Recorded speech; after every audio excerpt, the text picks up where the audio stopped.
Okay, well, welcome everybody to our, are we on our fourth one already? Our fourth virtual field trip. Today we're going to be talking about the physics of wind turbines, and John is joining us again. Before we get into starting this conversation, we're going to go through a few things about our virtual tour. If you have not been on here before, we have our Zoom, we're in a Zoom webinar, which is maybe a little bit different than what you've been in before. All of your audios are off, so we cannot hear you, and we cannot see you because your video is off, okay? Normally we have you type your questions into the chat box. However, we've been playing with this, and we would actually like you to type your questions into the Q&A. So down at the bottom, you'll see a chat box, and there's also Q&A. If you type your question into there, we can answer you directly on there, or you can also have, we can answer it over our feedback. And I'm sorry, my son is right next to me, and I don't know if you guys can hear him or not, but he's getting kind of loud. So we're going to go ahead and get started. So remember, if you have any questions, please type them into the Q&A so that we can answer those questions for you, okay? All right, so with that, I would like to introduce our speaker today. John Hay joins us he's an extension educator out of Lincoln at the university. He's in the engineering department of biosystems. And if you were with us for our very first one, he taught us a little bit about solar energy, but today he's going to show us some wind energy. And I think with that, John, are we ready for you to get started? We are ready to go. Thank you guys all for coming. Come on over here.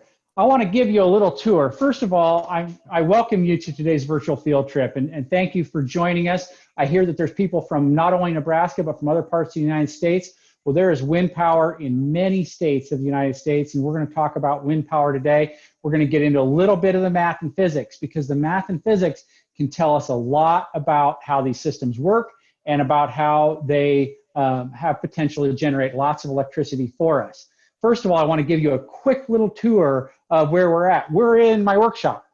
And so, it's kind of an interesting little place, but, I'm at home. So I thought, I'm going to set my little wind turbine up here behind me. And that's my little demonstration unit. And I'm going to just do this from the workshop. So let's take a little tour around the workshop. We're just going to turn around and look and see what's going on. Lots of stuff, good workshop stuff going on, wood and fishing poles and just all kinds of stuff. And so the other thing we have is, Sarah says she has her son there with her. We have a videographer with us today. Here's our videographer, wave. Thank you so much. That's my daughter, Leatrice, and she's our videographer today with her nice pink hair. So today we're going to talk about wind power. And to start with, we need to get a little bit of definitions about what are the parts of a wind turbine. And so by getting some of this definition, we'll be able to talk and go a little faster.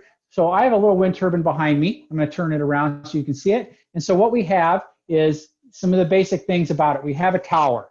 The tower is going to hold it up really high up in the air, and we're going to learn how important that is later when we start going over the calculations. So we have a tower. We have a nacelle, which is what holds the generator. So the main part. The big wind turbines don't have tails. They turn themselves mechanically, but this one has a tail to orient itself into the wind. So this is the nacelle. We have the rotor, the whole rotor, which contains the blades, the hub, which holds the blades together, and then we get inside, and I'm going to grab my flashlight here. We're going to get in a little closer, and we're going to look at the generator. And so as we get in close, we can see the generator. And what is a generator? A generator in all types of electric systems is coils of wire with magnets. Sometimes they're electromagnets. These are little neodymium permanent magnets in there. And so when those magnets spin inside a coil of wire, the electrons get excited, and the electrons cause a voltage, and that voltage and current then flows down through the wires of our turbine and go to wherever the load is, whatever's using electricity at that time.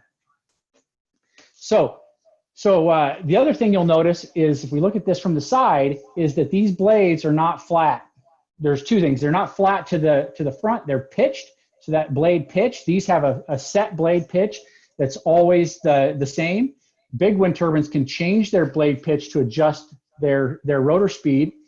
But also, if you can kind of see the end, it's hard to see on these because it's so thin, but that's like a wing of a bird. That's an airfoil, like the wing of a bird or the wing of an airplane, and that's going to cause lift forces so that can spin really, really fast.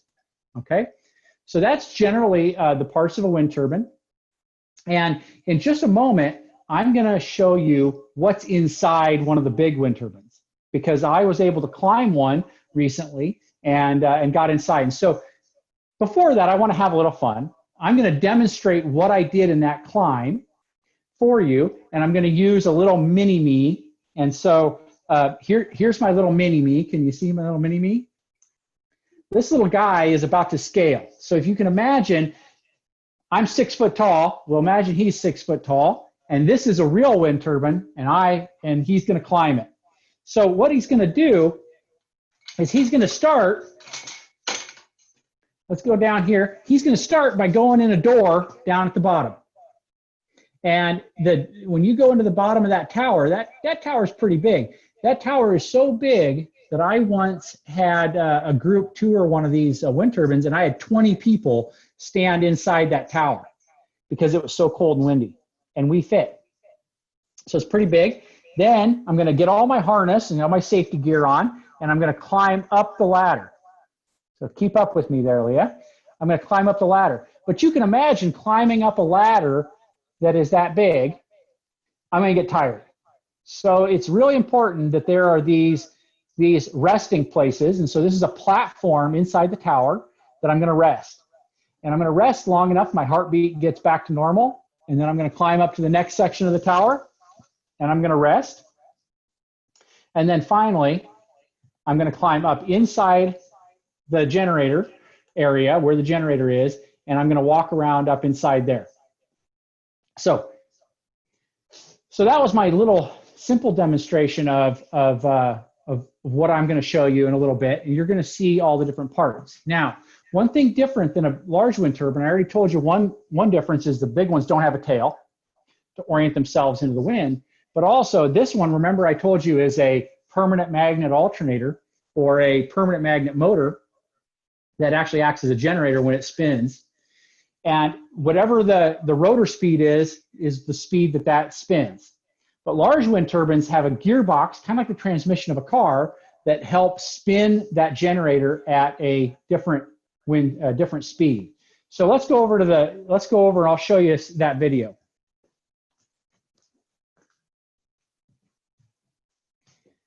I'm going to share the screen of my presentation here, and I'll show you that. We'll get to that video here. Just to interrupt real briefly, if any of you guys have questions, put them in the Q&A area, and we can get to them as soon as we can or when John has a break. Yeah, we'll have a pause right after I show you this video, and we'll have a pause for questions. So you get them in, we'll try to answer them at that time. Okay, let's hope this works out. We're gonna climb this wind turbine. Now, this is a wind turbine that is just outside of Lincoln, Nebraska.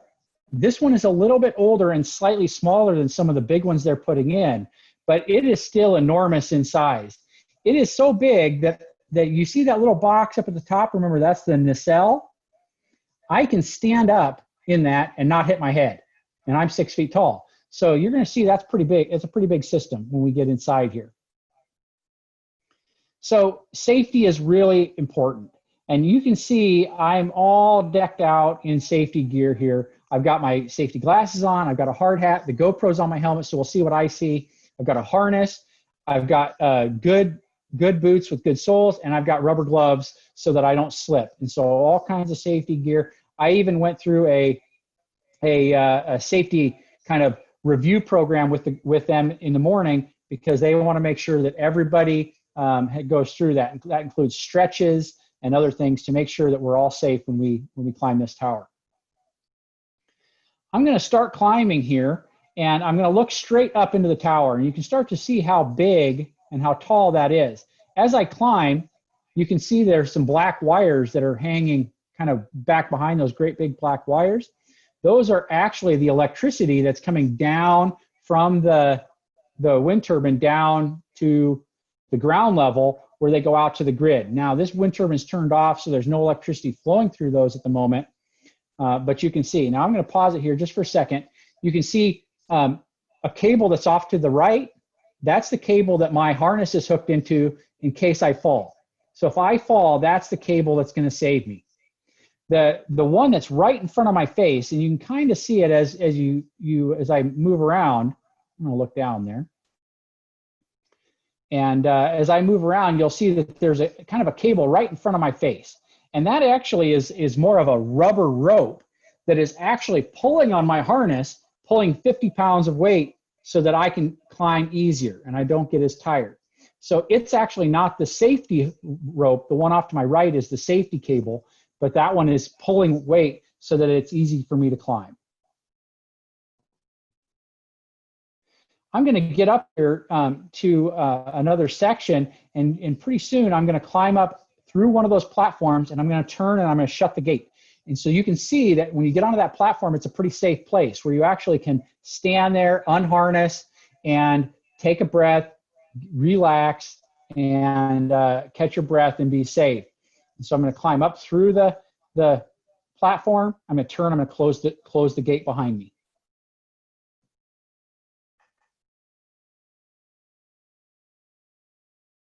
Kind of got to get myself, all settled in. I got kind of all those things hooked to me, so I got to get all of those moved so I can get turn, close the gate, and once I've closed the gate, then I can then unhook my harness and stand there and relax.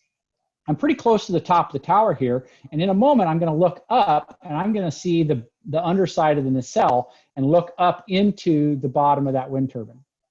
And so that's looking straight up, and I want to kind of mention a couple things. As I look off to the left, I can kind of see that there's the great big circle. That's the top of the tower, but also that's the place where that wind turbine rotates on itself to turn and face the wind, because it wants to always face the wind. This big blue thing we're looking at is a giant transmission. And so the wind turbine, you can imagine, it doesn't spin very fast, or it doesn't appear to spin very fast, but that generator wants to spin really fast. So we've got to have a transmission in between them to spin that generator at the appropriate speed. So that's a big, heavy planetary gearbox. The nearest thing to this type of a transmission that you have at home is inside your electric drill. That's the same type of a gearbox, but just much more massive. It's not quite like the transmission of a car. It's more like the transmission in an electric drill. Okay, I'm going to climb up in here, and I'm going to share something that really kind of was a little startling when I got up in here. I'm climbing up into the nacelle, and there's actually a technician that went with me, and he's up in there already. But as I got up in here, we're going to see a bunch of light, and what's happened is the back door is wide open. And apparently in the summer, they just leave it wide open. And so you can see that once I step over some of this, I could almost just walk right out the back door and fall to my death. But you can also see as we look here, he has a harness and he is connected into the wall, so there's no way to fall. But there's that door that's wide open. He's connected into the ceiling there. Okay, I'm going to look to the front, and as you can see up to the front, you kind of get this little kind of gap in the wall there in the front. That's actually the hub of the wind turbine. So you can see the blade attaching there with that little dark line. That's where the blade is attaching, and then on the other side. And so let's see if we can get that. Draw a little picture here. This is the hub kind of down here, and that's one blade, and that's the start of another blade there. And so you can actually climb out into that hub and look at those, and you actually climb inside that hub. It's hollow if you need to work on the blades from the inside. And so those are big enough, you can actually physically, a person my size could climb inside the base of the blades to look at them. Again, we're looking at this great big blue gearbox. So remember, this thing is spinning at maybe 20 revolutions per minute. And so the slow speed shaft here is spinning at 20 revolutions a minute. Now I'm going to turn and see if I can get myself turned here. I'm going to turn around, and oh, I lost it there. Get myself back to where I was.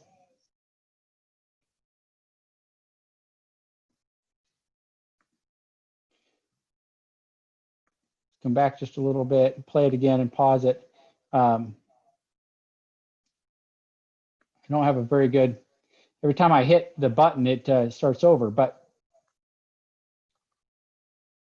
it doesn't like that pause, me hitting the button to pause. Okay, so we get back, and he is standing right next to the generator. Here's the generator towards the back here, and I'm going to see if I can get rid of my notations here.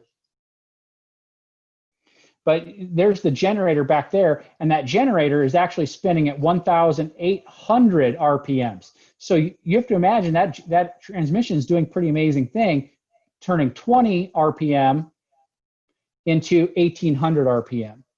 And that's an important number because in the electrical system, all generators need to be spinning at a number that's divisible by 60, because electricity in AC, alternating current electricity, has a waveform and goes negative and positive on voltage 60 times a second. And so that number needs to be divisible by 60. So 1,800 is divisible by 60, and that's what it spins at. A lot of bigger generators spin at 3,200 RPM, again, divisible by 60, so we can make that proper waveform so that everybody's electricity is the same. It's really important that everybody's electricity is the same, so when you plug that device in, it doesn't blow up. So really important to consider there. So I'm going to clear my ink again, and we'll finish up this video.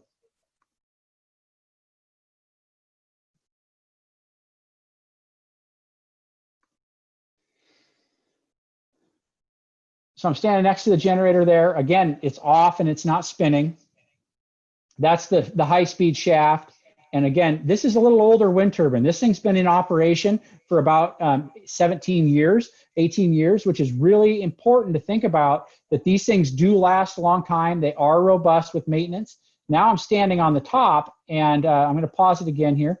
And what you can see is right up at the top, there was the Nebraska State Capitol. So you can see I'm just north of Lincoln. You also can see the wind direction and the wind speed monitoring devices that tells it what is the wind direction and the wind speed.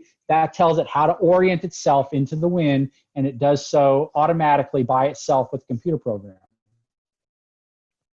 Now I'm going to turn around and look closer more to the north, and there's the blade, and I'm going to look down one blade and then back up and look up the other blade.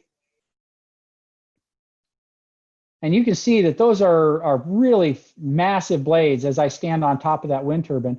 I'm going to look up at the other. I'm going to pause it here. I had to have an obligatory selfie to prove it was me that went up that turbine, right? Not somebody else. So I have my selfie from the top. And here's another wind turbine that's across 70th Street to the east. And then there's a power plant up here in the corner. And this is one of the important power plants of the city of Lincoln that runs on natural gas and provides electricity for the city of Lincoln, but it doesn't run all the time. It runs when the city of Lincoln needs a lot of electricity or when the area needs a lot of electricity. So it only runs maybe 15% of the time, but it's a really important power plant there in Lincoln running on natural gas. So it took me about, I don't know, maybe 25 minutes to climb to the top of that wind turbine, and it took me about 25 minutes to climb back down, and we spent some time in the top looking around and talking. I tell you that I'm not very afraid of heights, so the heights never did bother me very much. But I tell you one thing that did scare me, and it scared me quite a bit, which is we were up there at the top of the wind turbine, and that blade, although it was turned off, they didn't have that blade locked, and so that blade was spinning just really slowly. And I say slowly, I mean you could barely see it move. It was spinning so slowly. And I asked the technician, I said, is there a brake that locks that in place? And he says, oh yeah. And he reached over and hits the big red button. And all of a sudden, that little movement stopped, and the whole tower shook and waved. And we're standing inside it, and it's shaking and waving about 6 or 8 inches, and that was really scary. So very interesting. So let's pause this for a second and just come back to my video, and we'll go to questions for a little bit. Perfect. Okay, John, the first question is, I think you answered this. How long does it take to climb a wind turbine? It really takes about 20 to 30 minutes, and it isn't because you couldn't climb it faster. It's because for safety reasons, you want to climb up to that first platform and then rest and get your heart rate back to normal. Because what you don't want to do is be in the middle of that big ladder section and be tired and breathing hard and potentially have a fall. Because even if I fall and that safety catches, I might still bump my head and have some minor injuries. So it's really important to have a normal heart rate before you start the next section of climb. And so you stand there for 5 to 7 minutes just chatting with the other person. If you're alone, I suppose you just kind of, you have somebody at the base to communicate with, but you just stand there and let your heart rate get back to normal. So it takes some time. That thing pulling on you, it does make climbing easy, but what's really interesting is that when you have something helping you climb, you want to go really fast. Now, one thing I want to tell you is that there is a ladder climbing technique that you already use, but it's important to remember, and that there's always 3 parts of your body that are touching that ladder. 1 foot and 2 hands, or 2 feet and 1 hand. So you're only moving 1 hand or 1 foot at a time, not 2. So you always have 3 points of contact. They were really stressed that I follow that rule when I climbed up and came back down. Good question. Great. And you kind of almost alluded to this one also. Do you climb with a group of people or by yourself? There's always going to be 2 people there. When the technicians climb, they typically go up, depending on how much work they're doing. If they're going up just to check, they might have 1 person go up and 1 person stays at the base of the tower. If they're going up to actually do some work, they might take 2 people up and maybe leave a person at the base of the tower. So it's usually a small group of at least 2 so that they can be safe. And if they have anything really heavy to carry, they actually have a winch that can lift really heavy stuff up. So if they're replacing something heavy, otherwise for basic tools, they just take them with them in a tool bag that attaches to their belt. Great. In this particular climb, how high were you? And are there other turbines that are higher? Yeah, there's lots of different heights of turbines, but remember, let's talk about the definition. We talked about the hub. Remember where the blades attached to it? The hub height is the height that they talk about a lot with wind turbines. And the ones that I was on was just over a 200-foot hub height. So the total height of the turbine is about 300 to 350 feet. A lot of large wind turbines today have a hub height of not a lot taller than that, but they have a lot longer blades. So a lot of turbines today have a 200-foot hub height plus about a blade that might be as much as 150 more feet to 200 feet more. So it's wind turbine heights have grown some, but really what's grown more is the length of the blades to have a bigger swept area. And we'll talk about that more when we get into the physics. But 200 to 300 feet hub height is pretty common. Cool. Very good. Okay. And the next one I have is, how often do you need to work on a wind turbine? They definitely have a maintenance schedule where they're climbing in those to check things out pretty regularly, but they're doing some major maintenance on them just a couple of times a year, changing the oil in the gearbox, checking the things out, and then doing maintenance. So they're checking on them regularly. They're doing maintenance on them a couple times a year. And if you've got a wind farm with 100 and you're doing maintenance on them a couple times a year, you're pretty busy doing maintenance, especially when that maintenance might take a full day or a couple days to get done, depending on how complex it is. And if you have some major maintenance, like replacing blades, replacing gearboxes, that's going to take a number of days to get accomplished. So simple maintenance, just pretty regular. Big maintenance, less often. Okay, good. Besides falling out of the door in the summertime, is it dangerous to work in a wind turbine? Wind turbines aren't very dangerous. They're There have been some deaths across the whole span of wind farms, mostly due to accident, but that's not been very many. It's been a very small number. Falling is not a very high risk, because if you're doing the proper safety procedures, you're always clipped on and hooked to something, and you have two hooks. So you can hook one and hook the other, and when you unhook, you're still hooked up. So you're pretty safe when you're up there. One of the things that that I've read about, they wouldn't let me experience this, but there are ways to emergency evac from a wind turbine where you can actually lower yourself with the winch in case you need to come down faster if there's a fire or something like that. And that would be kind of exciting, more like rappelling off to the top of a wind turbine, but we didn't get to do that. Good questions. That's kind of sad. I would be excited to do that. I would be excited. I don't know if you're going to talk about this one later or not, but how much do these cost to put up? I'm going to give a round number for the large ones of around $6 million a piece. So they're very expensive. They generate a lot of electricity, but that's where it takes a large corporation or a large company to want to put these up, because they are very expensive individually. Somewhere around, this is a round number, but around $6 million a piece. So if you've got a wind farm with 100 of them, $600 million, almost $1 billion in investment. So very, very expensive. That also lends itself to some other things where they pay some types of taxes in your county. And when you all of a sudden have something that's worth $600 million in your county, they're paying a lot of taxes in. And that's where the school systems and other things can benefit. And so that's one of the reasons that there's a lot of interest in wind, is the other benefits other than just the generation of electricity itself. What is the payback period for something that large? I don't have a good number on that, but because it really depends on a lot of things, where they are and how much they produce, how much the electricity is worth. But the payback period is definitely, it's somewhere under 10 years, I think, in most cases, because they're able to then make that money back, then start making money. And when they build them, they plan that they're going to be around for at least 20 years. The wind turbine that I climbed is going to be up for at least 25 years. They just signed another contract to extend its life for another 5 years. But so they're paying themselves off and then hopefully making some money. They are subsidized currently by the federal government. That subsidy is starting to go away, but that helps them become economical faster. Great. I have one more question, and I think the other two questions we have, you're going to answer here in a little bit. So I'm going to hold off on those, but I'm going to ask one more question. How are they constructed? With a big, giant crane.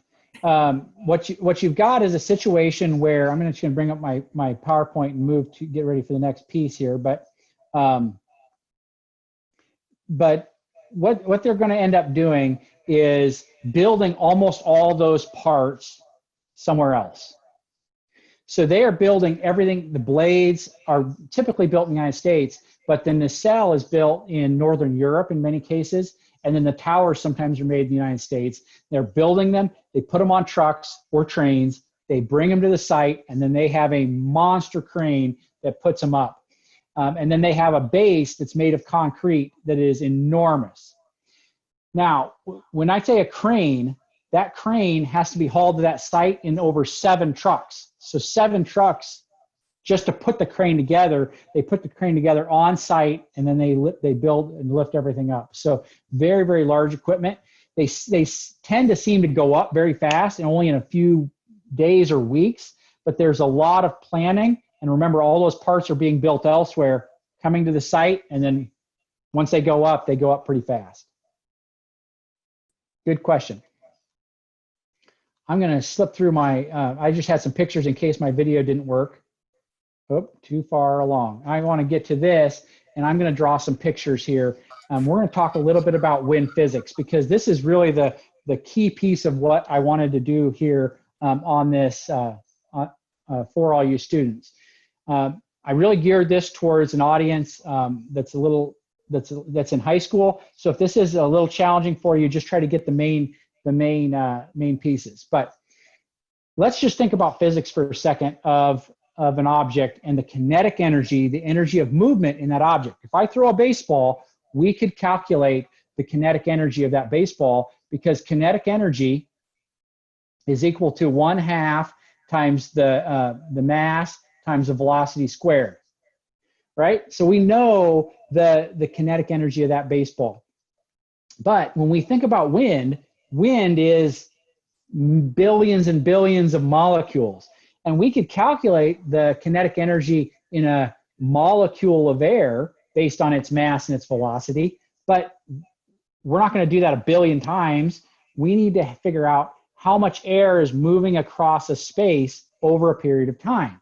So if we can think about just a circle of any size, just floating here in the air, how many air molecules are floating through that circle across a moment in time? And so we have the change of mass across the change in time, which is equal to the density of the air. This is the Greek letter for rho, or density, times the swept area. That's the area, remember, pi r squared of our circle in this case, times the velocity of that wind speed going in that direction. And so what we're going to do for our kinetic energy is we're going to change. So now we're going to have our energy, or our power in this case, and we're going to substitute in this for our mass. Instead of that, we're going to substitute that in for our mass. So in this case, we're going to have power is equal to 1/2 times the density of the air times the swept area. And now we have 3 V's instead of 2, so we have V cubed. So I'm gonna write that a little bigger down below so we can talk about it more.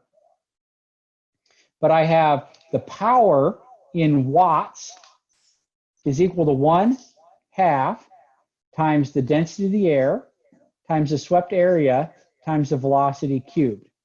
Now, where this is really important is, how does a person that's designing or building a wind turbine influence having more power? Well, they only have a couple of places to influence. One, how big is the wind turbine? So if I have a wind turbine that's small, is the power going to be very big? No, because if it's kind of like multiplying times a small number. If area is small, it's not going to do very well. The density of the air I can't change. That's just what the density of the air is. And actually, at upland sites, it's about 1 kilogram per cubic meter. So when you multiply anything times 1, it's just 1. So guess what? We can really just kind of honestly ignore that in our equation in many ways, because it's just 1. So now we have area and velocity. We can't change wind speed. Wind speed is what it is when it's out there, but we can put it in a place with high wind speed. So we can pick an area of the United States, an area of Nebraska that has high wind speed. Also, we can put it in a place where the wind speed isn't slowed by something. So if I have, let's just draw my picture of a tree. If I have wind coming here, that wind speed hits that tree and it gets turbulent and it goes slow. So if I'm going to put a wind turbine here, I need to put a wind turbine 2 times the height of an obstacle. If it's within 20 times the height of this X is the height of the tree, I need to be 20 times the height of that tree away and 2 times before I have good clean wind. If I'm anywhere closer, that wind is going to be turbulent and slow. And when I have slow wind speed, I have less power. So let's graph our equation now. And so whenever you're graphing something with a exponent, I have exponential growth. So here's my graph of that equation with the small wind turbine. And no matter what the size of the wind turbine is, the graph is going to look the same, just the numbers on the left are going to change. And so here is my graph. And so you can start to see that as that wind speed gets bigger, the power goes up a lot. So let's put a wind turbine in your backyard. There's trees in your backyard probably, and the wind speeds are going to be low. Well, guess what? 2 times 2 times 2 is 8. Remember my cube? But 10 times 10 times 10 is 1,000. From the side of the V. Now, remember, I'm 1/2 that because of my kinetic energy equation, but you start to see that wind speed is the most important factor. If I put a wind turbine in a place with no wind, I'm going to get almost no electricity. If I put it in a place with good wind, I can get a lot of electricity. So I tell people, they'll say, well, you know, I saw a wind turbine that said it can do really well in my backyard. And I said, okay, it can turn a little into a little. Congratulations, you've got a little. And it's just going to be junk, and it's not going to perform very well. I need to put a wind turbine in a place with good wind speed for it to work out properly. Really, really critically important that I do that. So, so going back to our equation, let's clear this up just a little bit. But that the power in watts is equal to 1/2 times the density of the air times the swept area times the velocity cubed. And it is important to get the correct units if we want the units of watts to work out properly. And so this is in square meters, and the velocity is in meters per second. And remember, the density of the air is 1.2 at sea level, but it's approximately 1 kilogram per meter cubed at upland sites. So again, we're just going to ignore it because it's close to 1. So if we get these units correctly, that's going to work really well. So how do we make a wind turbine that has the potential to produce lots of electricity? Because we need the power that's striking that wind turbine to be really high. We need it to be big, and we need it to be in a place with high wind speed. If you make a wind turbine that's small, it's not going to produce very much. It doesn't even have the opportunity. It is not seeing the power in the wind.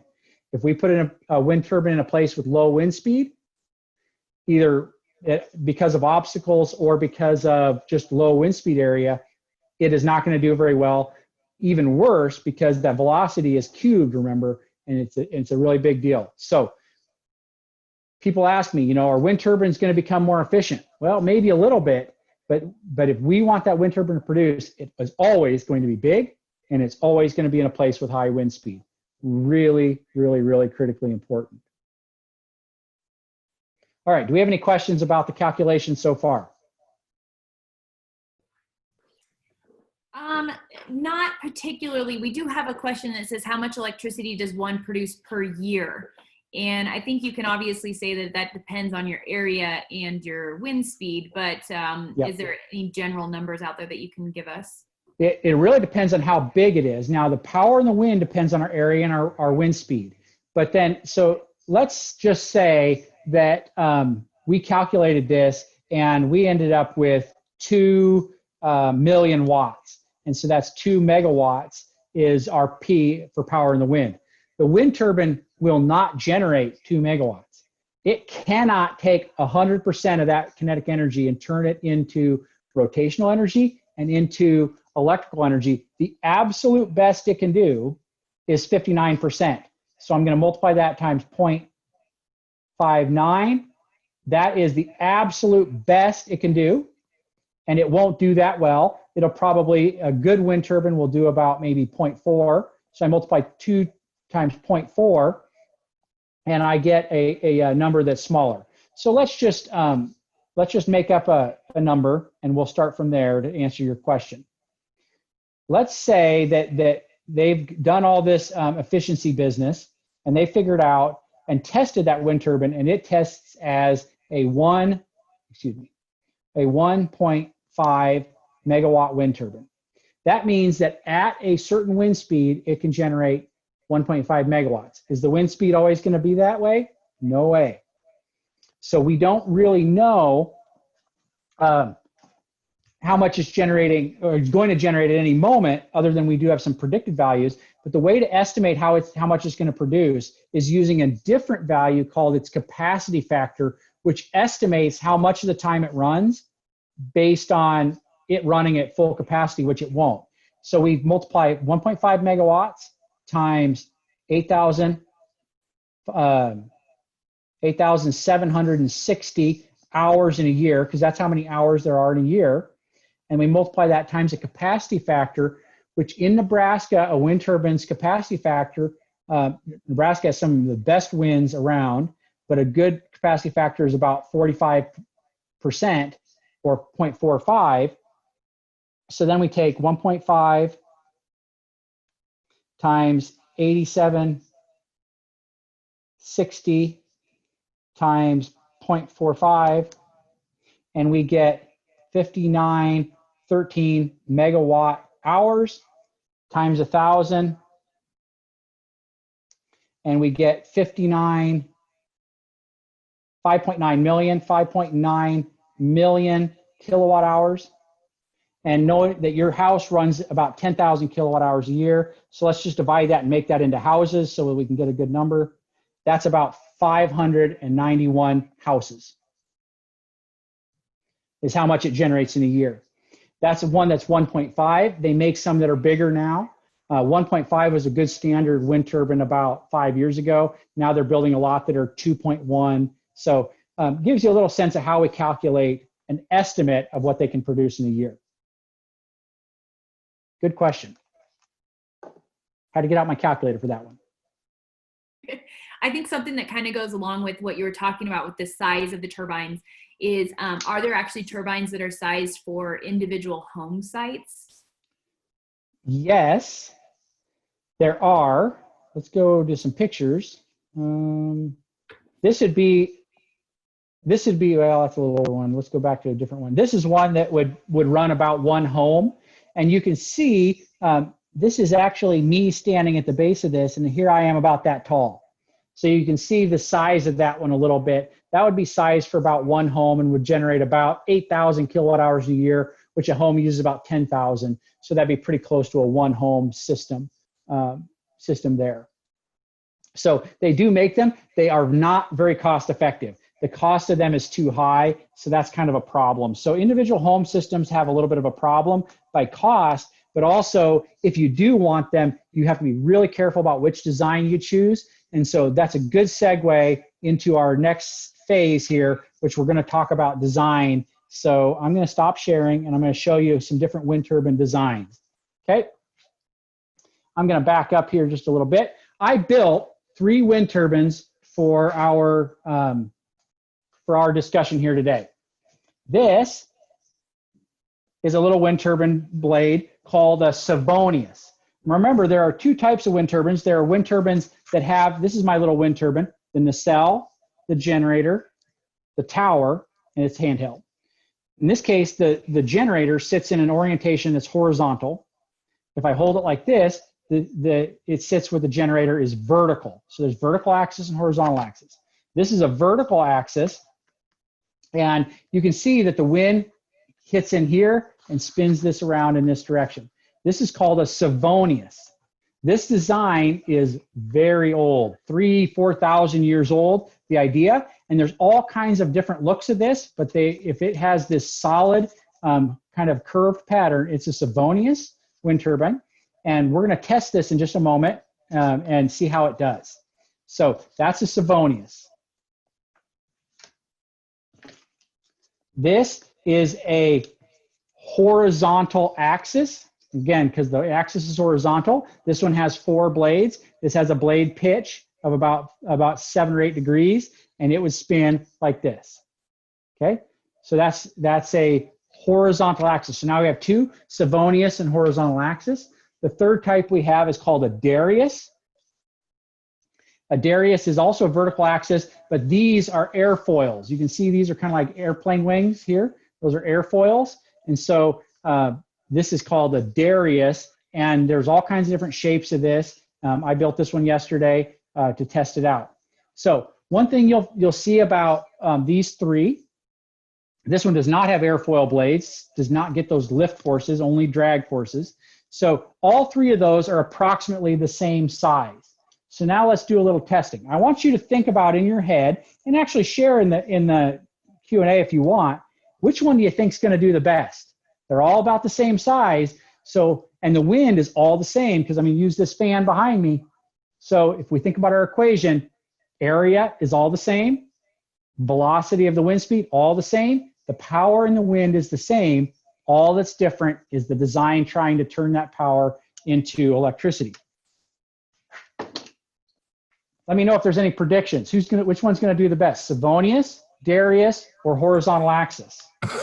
So John, if you're looking at the equation, would there be an efficiency coefficient added to the front? And that we're going to figure that out right now. Mm-hmm. That's what we're going to test right now is what's the efficiency, because there is, depending on the wind turbine, but we really have to test each individual wind turbine to figure out what its efficiency is. So let's figure out the efficiency of these. We won't do the calculations, we won't have time, but we are going to figure it out by looking at which one does better. And so what I have here is a multimeter hooked to a load. I got to get my wiring fixed here. Hooked to a load so that this is actually generating real electricity. And we're gonna look at this and test it. So we're gonna test our Darius first. While he's starting to test, guys, we have 13 minutes left. We might not have enough time for all the questions. So actually, if you look at the question list, you can upvote questions you really want answered. So if you see a question in the Q&A that you really want answered, give it a like, and we'll be answering the most upvoted ones first. Okay, so I got this one spinning. This is my Darius, and this is a voltage, but because I have all the same resistor, the voltage is going to be representative of the power. So the higher the voltage, the higher the power. In this case, I'm getting 0.4 volts on my Darius system. Can you get it tilted right? So 0.4. That may look a little backwards to you, but I'm not going to take the time to fix it. 0.45 volts. So that's our baseline right now. Our Darius running at 0.45 volts. Let's switch to our Savonius machine. Now this Savonius machine is using a CD, and the base of the CD is a little clip that hooks onto a CD. You could actually, if you have an old CD player that's broken, don't take one apart that's not broken. Make sure your parents are okay with it. You could take apart and get that little clip that holds in the CD. That can be a place where you can actually build a wind turbine based on that. In this orientation or the other, you can do different orientations. Okay, here is our, we lost, I lost my wiring here. Let me fix my wiring again. Kind of precarious there, hanging, so every time I seem to turn it, I lose it here. My alligator clips aren't very strong. Here we go. Boy, for a Savonius, that's doing really well. 0.87. Now you'll see that negative. That negative means that the electricity is flowing in the opposite direction. And simply what's happening there is that this wind turbine is spinning in the opposite direction as the other one. But we can ignore that, and just the total number is the important number. So in this case, 0.9 is the best I saw. So that actually is one of the better Savonius that I've seen tested. It really worked pretty well. Now let's switch to our vertical axis. Remember, this is one my son made yesterday, and he's 5. So I'll bet you could design one that worked a little better, but we'll see how this does. I'm seeing 1.4 for a second there, 1.47. So it is doing a lot better than the others. 1.6. That's excellent. 1.7. That's an excellent little wind turbine right there. And so 1.7 is almost double the efficiency of this, and is almost triple the efficiency of this. So back to your question about, is there an efficiency measure? Yes, design makes a big difference, and this one is much more efficient than this one, and is much more efficient than this one. So if you see a wind turbine that is of this design, not very efficient. If you see a wind turbine of this design, got some problems, not very efficient. This one actually in real life can do a little better than this one usually, but almost never better than one of these. This is where the efficiency is. Now, this isn't about the 4 blades. This is about the general construction of design. We might be able to do better with 3 blades or 6 or something like that. But this design, the horizontal axis, is a lot better, and that's where our efficiency lies. So I want to challenge you at home. You can make these types of wind turbines with different things. All you need to do is find yourself a little motor. You can mount that to a piece of PVC any way you want. I use a little tape to make it tight. I have a hub that's special, but again, you can make hubs out of all kinds of certain things. This one's got this little clip and is out of a CD. So you can try to make different wind turbines and try to test that. So it's a fun thing at home. Also, if you're in 4-H, that's a 4-H project. You can bring your wind turbine to the fair and show it at the fair. Let's go to questions as I bring this to an end here. Perfect. Okay, so our favorite question so far is, how heavy are the blades of a wind turbine? That is an excellent question.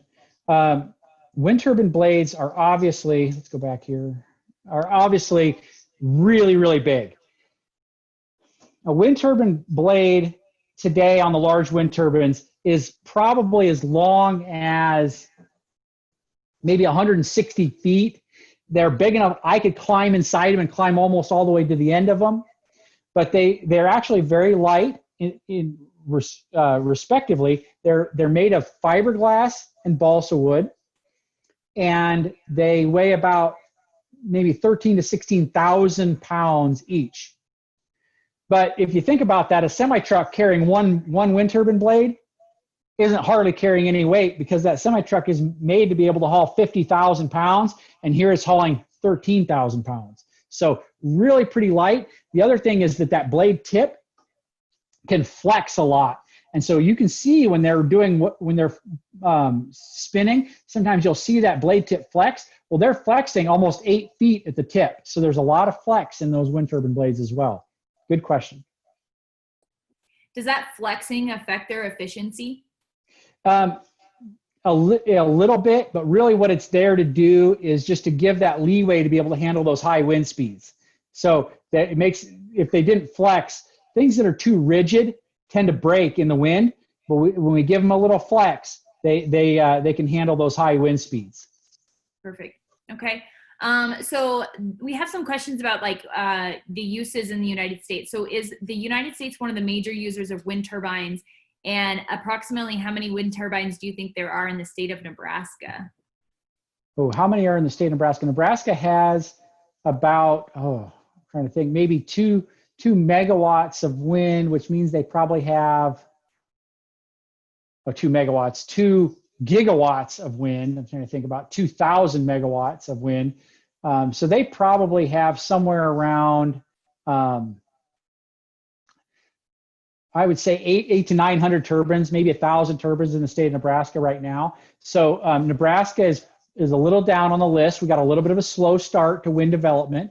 Iowa has about twice that many, almost 3 times that many wind turbines.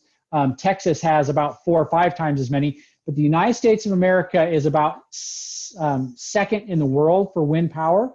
Part of this is the United States is a big country, but we also have a lot of good wind resources. Number 1 in the world is China. They've put up a lot of wind turbines, but again, a very large country with a large population. They've put up a lot of wind turbines in the last 10 years and are number 1 in the world for wind. The United States is number 2. Nebraska has very high potential, but we don't have a high population. So you have to think, yes, we could put a lot of wind turbines here, but who's going to use the electricity? Is it going to be Chicago? Well, Chicago can use wind turbines that are in Minnesota because they're closer to them. So Nebraska has a little bit of a challenge with where we are to getting our electricity out to the places that use it. So we have good wind, but we don't necessarily have that connectivity. Though I put in the description for this video something that's very interesting, which was about a week ago. The the area that the state of Nebraska is in, Nebraska, Kansas, South Dakota, North Dakota, Oklahoma, all kind of share our electricity resources. That whole area was 73% wind power at one moment in time 2 weeks ago, which meant that the electricity coming into all of your homes, if you live in that area, was 73% wind power during the middle of the night. That's pretty amazing to think that there's enough wind power in that area to generate 73% of our electricity. That's not over a long period of time, but at that one moment. Very, very fun. That's crazy. Okay. Are there any other blades that would be better than the horizontal axis? Any other? There's a lot of people that believe so, but they're not proven to be true.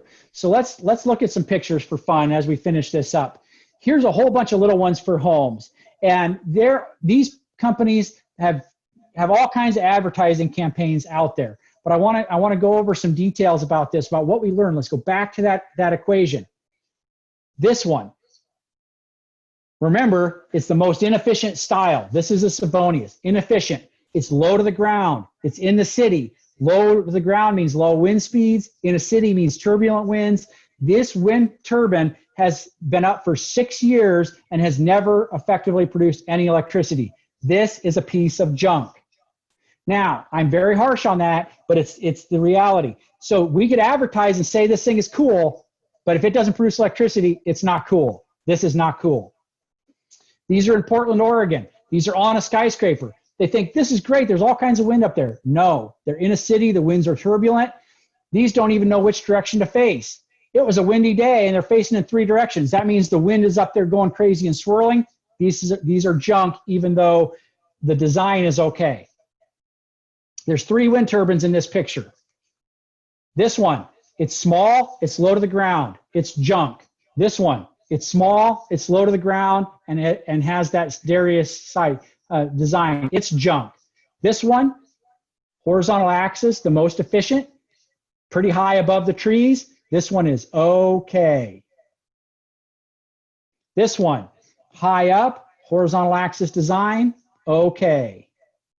This one, pretty high up. Look, there's no trees in that area. I installed this one. I'm a little biased. This one's done pretty well. Okay. These are a couple that are out there. These are okay in design and in installation, but these companies aren't. This company's not in business anymore because they've had some problems. The bottom one, the one in the background, is still in business. This is actually about a 30-year-old wind turbine. Actually 70, 30. It's actually about a 45-year-old wind turbine, and is with maintenance. This is actually still functioning in Iowa. So pretty good design. Needed some maintenance to keep it going, but it's okay as well. So the horizontal axis really are the way to go. We proved that with our little tiny wind turbines, and honestly, there's all kinds of advertising that says people have found stuff better. The proof is in the production. If it doesn't produce electricity, it's no good. So don't believe in the hype until it's proved its production. So here's a good question for Nebraska is how do they prepare the wind turbines for tornadic winds? This is an excellent question. So one is we just shut them off and hope that they do okay, right? If they get hit by a tornado directly, they're in trouble. But if they don't get hit directly, they can handle a lot of wind. So this thing is seeing a lot of wind, right? How much wind is it seeing now? Only a little bit. It can turn itself to the sideways. The other thing that the big ones can do is this sees a lot of wind, right? What about now?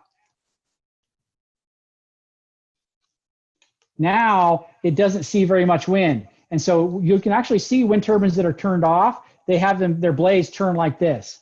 They call that, that's a blade pitch change. Well, now it's not seeing very much wind and it won't spin very fast and it can survive very high winds. So we just adjust how they are, and we change their blade pitch to adjust to the wind speed. And the big thing is they turn themselves off when they hit about 60 miles an hour. They just won't they just turn themselves off after that wind speed. Great.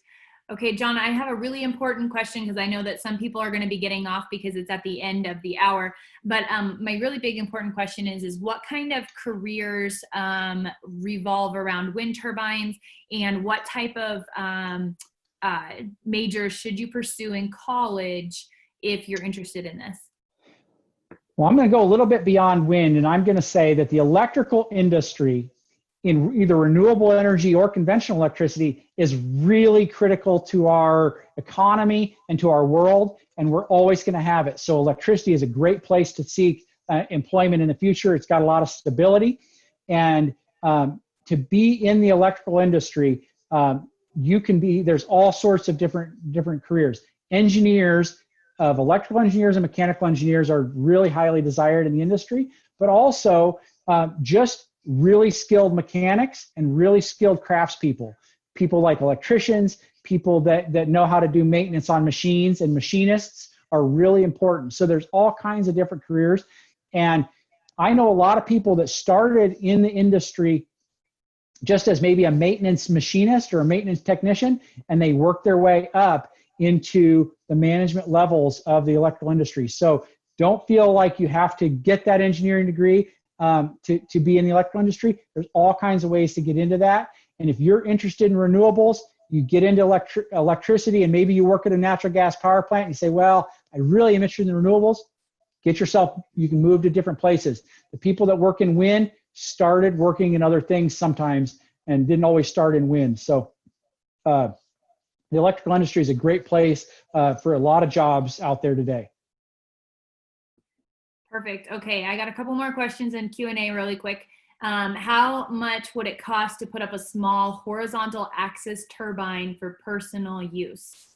Yeah, it really depends on the size. The one that's behind me that we started with looking at, that one only costs a couple $100, but honestly, it'll run about a half a light bulb. It's just not very big and doesn't do very much. If we want to actually generate quite a bit of electricity, we need to get those blades to be in the 7 to 10 feet length range and get that up about 100 feet in the air. And then it can do pretty well. Those systems are costing somewhere in the range of maybe $40,000 to $50,000 or $40,000 to $60,000.